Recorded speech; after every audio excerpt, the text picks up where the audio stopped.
Good morning. I have two questions today. First time I met you was in October, and I asked you a question about relationships. I said, I want a relationship, and you said, let it go.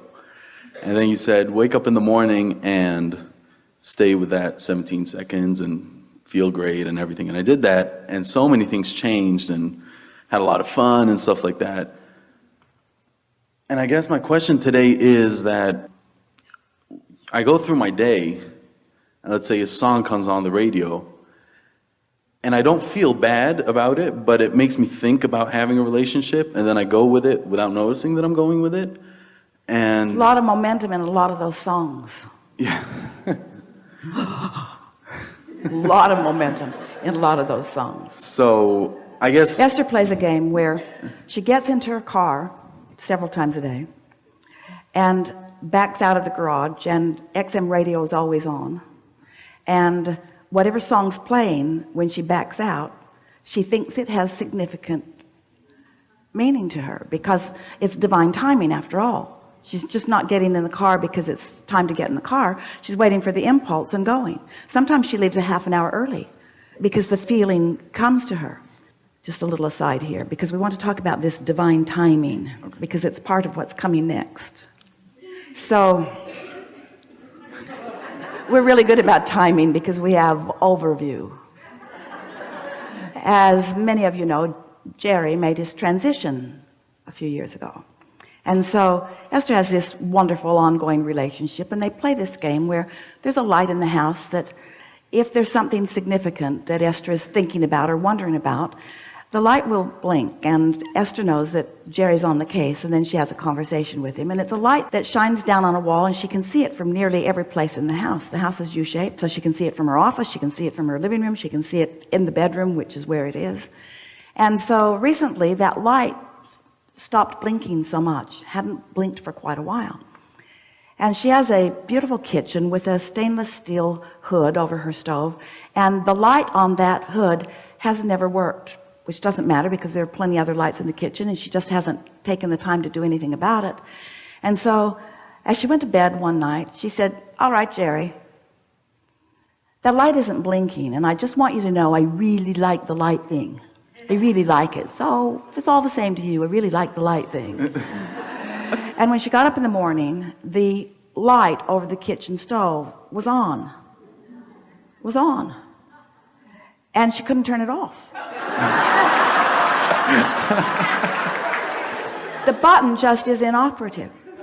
So she wants to think that that's Jerry who's turned that light on just for fun, because it's just like him to not do it the way she wants him to do it, but to do it sort of the kind of way she wants him to do it, but to really do it the way he wants to do it. It's so Jerry. So Esther asks Fidel, the groundsman, to come and see what's up with that switch, because it doesn't seem right that she can't turn the light off.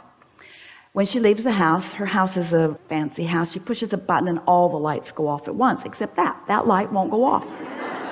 So Fidel comes over and he dismantles it and takes it all apart and makes the light go off, and Esther says, thank you very much. And now that light isn't on for a little while, and then a few days later Esther gets up and she notices the light is on again. And again, she cannot turn it off. So now she's on her way somewhere. She gets in her car.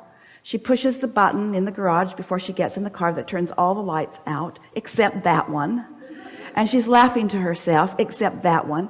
And when she gets in the car, the song on the radio, a country western song, is singing, try to leave a light on for me, will you?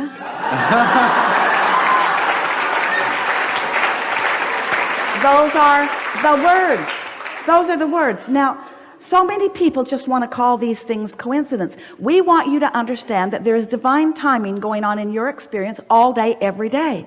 You just got to create the atmosphere. That's what Esther is saying to her friend the other day. Our work, singularly, it's not our work to find the path. It's not your work to find the relationship. It's not your work to figure it out. It's not your work to fill in the grid. It's your work, your singular work, to prepare a vibrational atmosphere around yourself so that you are the realizer of the impulses that will put you on the path. Not just because the path will lead you to where you want to go, but because the path is so delicious as it is unfolding. In other words, what could be more delicious than to feel that hands on all day long, all day long. Source energy, aware of you, knowing who you are and where you are and who you really are and what you really want, and knowing the precise path to get you from where you are to where you want to be at all times. All you got to do is chill and follow the impulses, you see. And those messages come to you in endless ways through songs. Esther will be sitting and writing something, and a hummingbird will come and almost touch her on the nose, as if to say, that's the point we were hoping you'd get.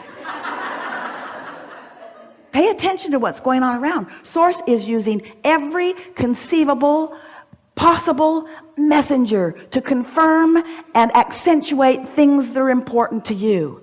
You just got to be aware, you see. And you have to accept that you just have to be one of those weird people.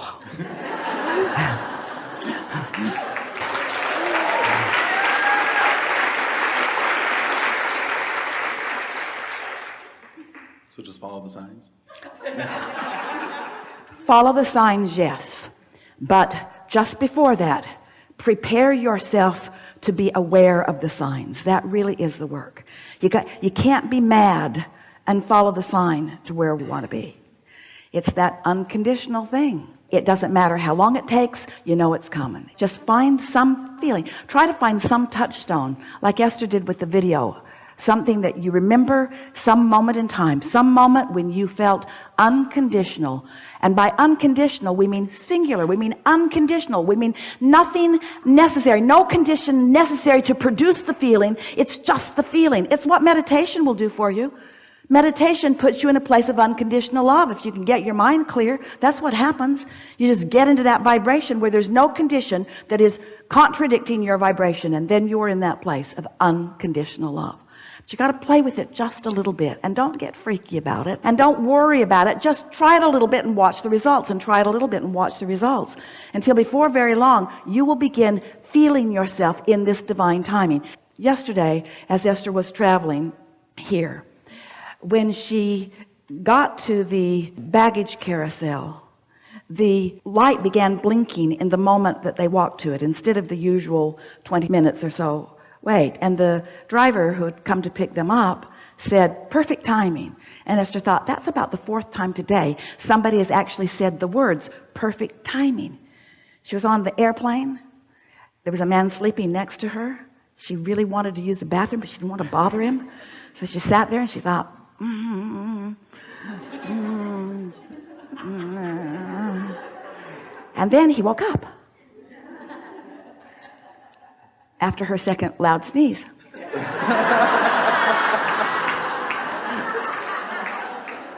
And so she said, do you mind if I scoot out to use the restroom? And he said, no. So she goes and uses the bathroom. When she comes back, she slips into her seat, and as soon as she sat down, the flight attendant brought their lunches, and he said, perfect timing. And Esther thought, is the whole world in on this? Is the whole world in on this? Does everybody know that perfect timing is the way that I am now living? Does everybody know it? Seems so, you see. Perfect timing. So do you understand that creation, co-creation, relationships, do you understand that that's about rendezvousing with the other? So let's say you have a meeting place, and do you really want to get there before the other one gets there? And to get there and they're not there, and you're walking around starting to feel impatient. It's not divine timing. That's off. So you don't want to get there before they're there. You want to get there to meet them, don't you? And don't you trust that the source within you knows who you are and what you want and who they are and what they want? If you can just accept that it's for sure, it's for sure, it's for sure. It's not if, it's really not so much even about when. It's for sure, it's for sure, it's for sure, it's for sure. You just got to chill and know that. And when you rendezvous, you'll know it. You'll know it. You can't miss it. You'll know it. That was my question, actually. You'll know it. You'll know it.